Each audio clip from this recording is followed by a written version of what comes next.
Hi, this is Lynn, and welcome back to the Moving Forward with Hope podcast. Today, we're going to dive into another sensitive topic. It's the topic of anger and even fury and rage after enduring narcissistic abuse. You wake up and you discover what you've been through, and the rage at times internally can be so overbearing and so hard to feel that you may not know what to do or how to handle it. Today, we're going to dive in. We're going to talk about it. Now, if you have just woken up, and I don't like using that term woken up because it's overused in our society now, and I believe it's probably even taken out of context, but I'm going to use the word anyway. So if you have just woken up and you realize the mess you are in, and you have fury and rage and anger boiling inside of you, I'm just going to say here and now, it's okay. Not in a way to pacify the situation, but it's a totally understandable and a justifiable feeling to face and have. And here's why. When you endure narcissistic abuse, not only is it an insidious crime against you as a person, but your anger is completely justified. You were wronged on so many levels. Boundaries were crossed. And I'll even say it's good to have that anger. And we'll talk about that here in this episode. I also want to draw your attention to an article that I wrote on our website, movingforwardafterabuse.com. If you go up in the search bar and drill down, put in the search bar, stages of grief and loss after narcissistic abuse. 7 stages. And one of those stages is anger, right? So go ahead, read that article. This episode, there's also an article written on our website. Again, it's movingforwardafterabuse.com. If you put anger up in the subject, it will draw you to this article. But I was angry myself for a long time after enduring narcissistic abuse. And it wasn't just a one-time event, or I wasn't just angry for 1 week, right? There are stages of recovery when you go through narcissistic abuse. And you may go in and out of stages, right? The healing path is not linear. It's not just putting one foot in front of the other and you go down this path and then you complete it all 7 stages and then you're boom, healed. It does not work like that, right? This anger, this fury, this internal rage can stay for quite some time. And what's also important to note here is that everyone's situation is different, uniquely different, right? Even if 2 people have endured narcissistic abuse, their paths to recovery is going to be completely different. So this message today may not apply to everyone's situation. I have spoke with people that after their situation with whomever was done, they felt the freedom and they just moved on and they did not go through the 7 stages of healing and recovery after narcissistic abuse, right? So if you don't have anger, great, right? It's not a required step to go through. But let's dive in a little bit further. So anger is when someone who you have trusted oversteps a boundary you have placed. Or even if you didn't place it, it's when they overstep on a common courtesy or an area where common human respect and decency should have been applied to you, but it wasn't. It could have been a one-time event, or it could have been several events, or could have been 100 times, but it should have never happened once.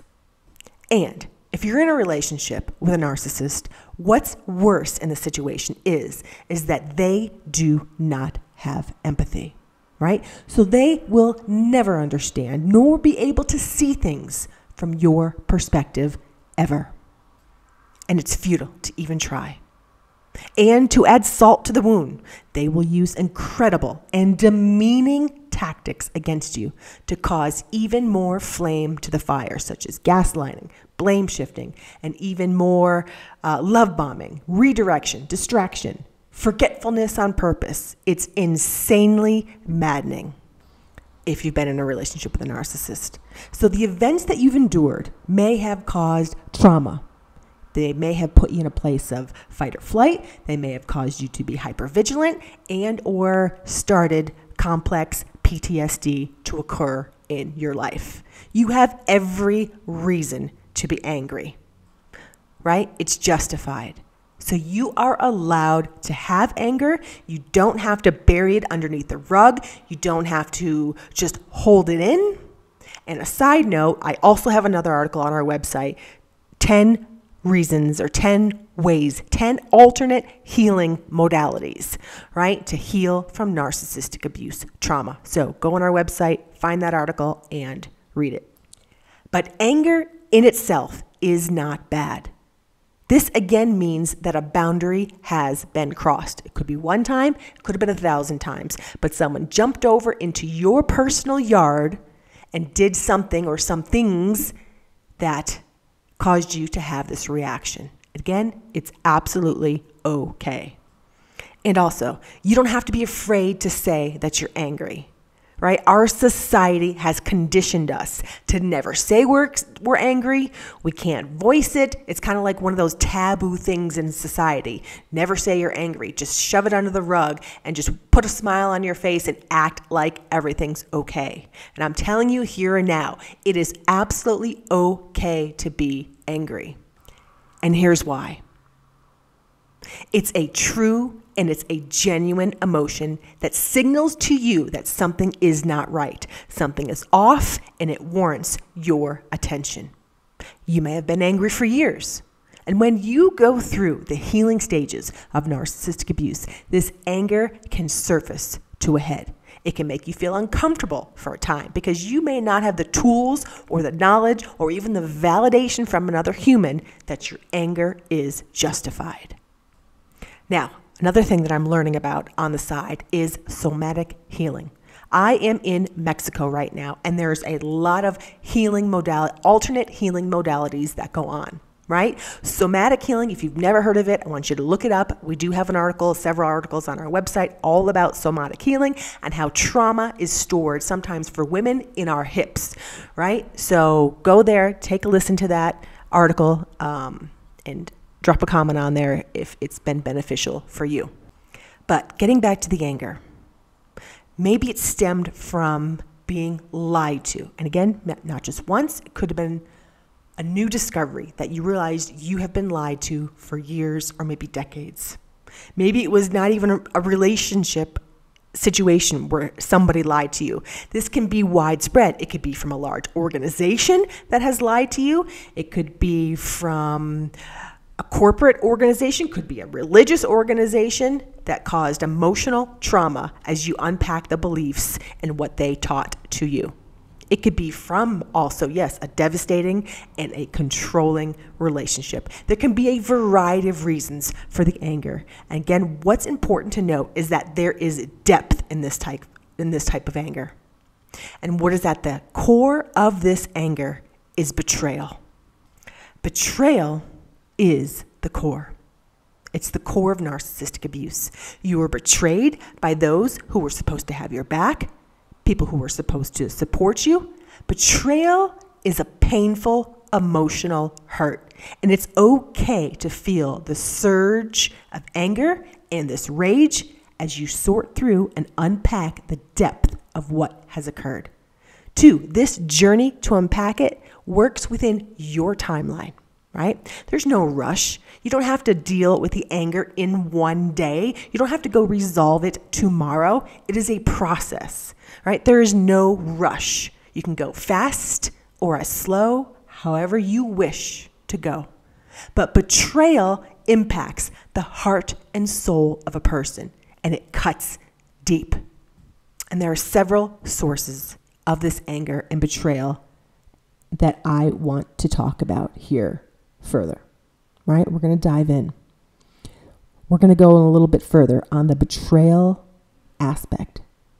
So a lot of people who are survivors of narcissistic abuse often feel deeply betrayed by the person that they trusted or loved. Narcissistic abusers, as you know, can be charming individuals. They can be affectionate. They can love bomb. But as their abusive patterns unfold, survivors realize that they see now how manipulative, how deceitful the nature of the relationship was. And their eyes become open and they start to see things they never saw before. And as you see things that you never saw before, this is when that anger and fury can rise up. Next, emotional invalidation. You might be angry if you were with somebody who was a narcissistic abuser, somebody who exhibited narcissistic traits over a long period of time, because they were skilled at gaslighting you. They were skilled at dismissing your emotions and experiences. And this invalidation can lead to self-doubt and, again, this internalized anger. Another reason to feel the anger and fury after narcissistic abuse, when you have come to realize the situation and the depth of what you're in, could be due to being silenced, right? Being silenced either by not having your partner listen to you or empathize with you, or they give you feedback and just say you're crazy, or they stonewall you, or they ignore you, is one of the most hurtful ways to treat another human. I have a video on our YouTube channel called Why the Narcissist Ignores You. Go take a listen to that video. Wake the Elephant YouTube channel. Okay. If you are indirectly encouraged to be silent about your experiences, this may start that anger to be birthed inside of you, which may turn into rage later on. And when this rage and this anger is internalized and starts to fester inside of you for an extended period of time, it can turn into autoimmune disorders, right? There's a connection within the body. So we must find a way to share our experiences and pop this anger balloon so that we let this anger out in a controlled and healthful way so that it does not fester inside of us, right? There are ways to release the anger so that it does not fester inside. We can slowly let it out, right?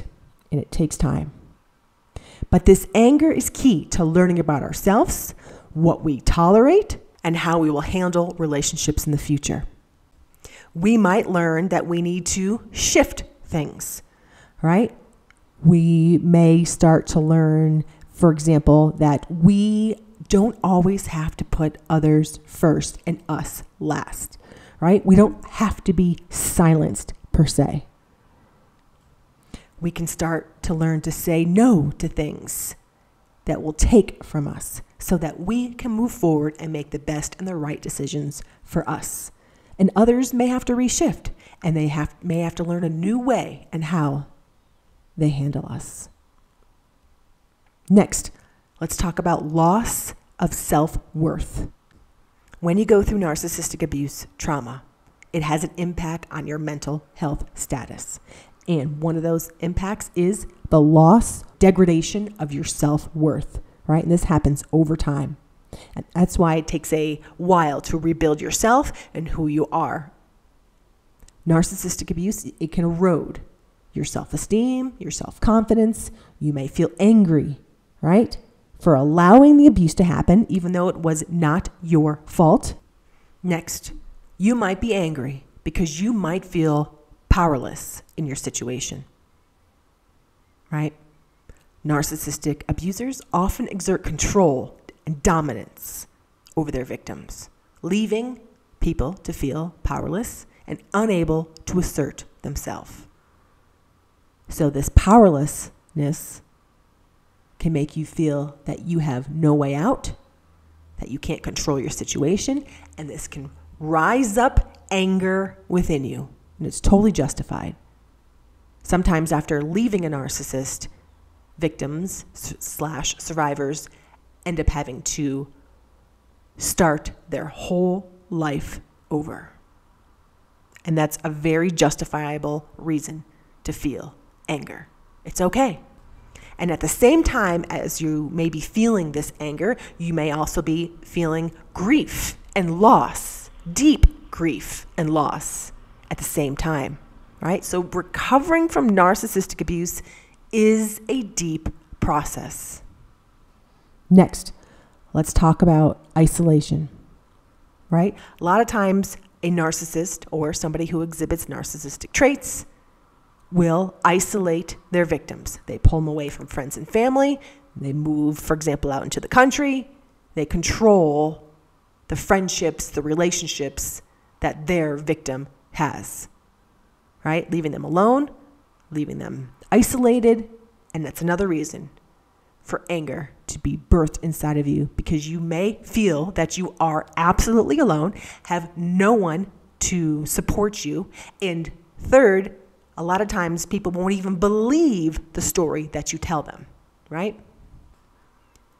And again, it's totally justifiable. There are many reasons to feel the anger and fury after narcissistic abuse. And the healing journey is an introspective path. You look inside and you begin to morph and change into a different person as you go through the stages, right? You learn about yourself, what you can tolerate, what you won't tolerate in the future, how to handle strong emotions, how not to put up with XYZ anymore, how to move on, right? And it's not a one-day event. And I say if you're willing to go down the path, because some people who go through narcissistic abuse are not willing to go down the healing path because it opens up so much emotion.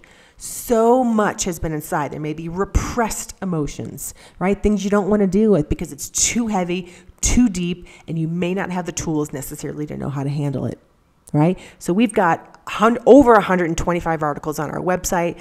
Use the search bar, go in there and dive into the information that we have available and dive into our YouTube channel. But when we do go through it, right?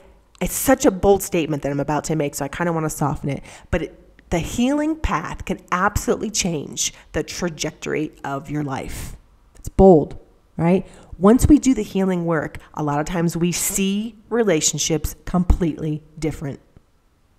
But we always have the option. We can go back to our old patterns, or we can create new patterns going forward, new pathways, new thoughts, new attitudes, and we can slowly turn this wheel and shift things for us going forward. So my heart is with you as you are going through the stages of narcissistic abuse. My thoughts are with you as you have this anger, this fury, this rage perhaps inside of you, and as you are learning how to deal with it, the tools, the resources. So my heart is absolutely with you. And this is Lynn. And signing off for now, this is the Moving Forward with Hope podcast, and I will see you in the next one.